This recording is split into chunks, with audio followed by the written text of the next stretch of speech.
ప్రస్తుతం మనతో పాటు వడ్డీరాజు గారు ఉన్నారు. సార్, ఇప్పుడు మీరు ఆల్రెడీ రాజ్యసభలో కూడా ఫైట్ చేయడం అనేది జరిగింది. న్యాయం ఏమైనా జరిగే అవకాశం ఉందా బీసీలకి? సార్, ఇంత ముందు సీలింగ్ ఉందని తెలుసు, కోర్టుల నుంచి ఇది కాదు అని తెలుసు.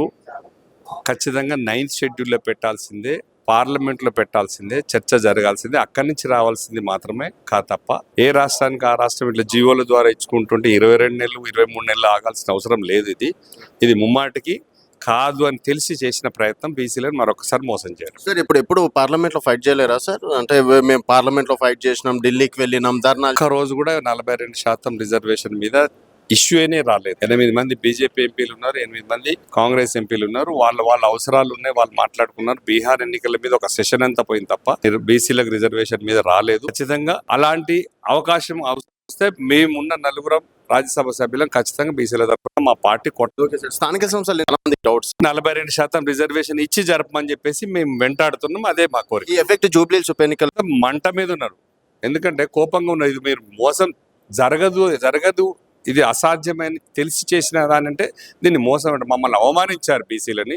దాన్ని బీసీలందరూ కూడా గుర్తుపెట్టుకుంటారు. సార్, ఇంత ముందు సీలింగ్ ఉందని తెలుసు, కోర్టుల నుంచి ఇది కాదు అని తెలుసు.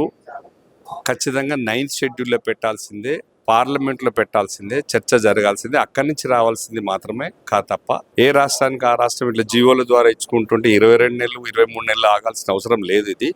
ఇది ముమ్మాటికి కాదు అని తెలిసి చేసిన ప్రయత్నం బీసీలను మరొకసారి మోసం చేయడం. సార్, ఎప్పుడు పార్లమెంట్ లో ఫైట్ చేయలేరా సార్? అంటే మేము పార్లమెంట్ లో ఫైట్ చేసినాం, ఢిల్లీకి వెళ్ళినాం, ధర్నా. ఒక్క రోజు కూడా 42% రిజర్వేషన్ మీద ఇష్యూనే రాలేదు. 8 మంది బీజేపీ ఎంపీలు ఉన్నారు, 8 మంది కాంగ్రెస్ ఎంపీలు ఉన్నారు. వాళ్ళ అవసరాలు ఉన్నాయి, వాళ్ళు మాట్లాడుకున్నారు. బీహార్ ఎన్నికల మీద ఒక సెషన్ అంతా పోయింది తప్ప బీసీలకు రిజర్వేషన్ మీద రాలేదు. ఖచ్చితంగా అలాంటి అవకాశం వస్తే మేమున్న నలుగురం రాజ్యసభ సభ్యులం ఖచ్చితంగా బీసీల తరఫున మా పార్టీ స్థానిక సంస్థలు డౌట్స్ 42% రిజర్వేషన్ ఇచ్చి జరపమని చెప్పేసి మేము వెంటాడుతున్నాం. అదే మా కోరిక. ఈ ఎఫెక్ట్ జూబ్లీహిల్స్ ఉప ఎన్నికలు మంట మీద ఉన్నారు, ఎందుకంటే కోపంగా ఉన్నారు. ఇది మీరు మోసం జరగదు, ఇది అసాధ్యమని తెలిసి చేసిన దానంటే దీన్ని మోసం అంటే మమ్మల్ని అవమానించారు బీసీలని.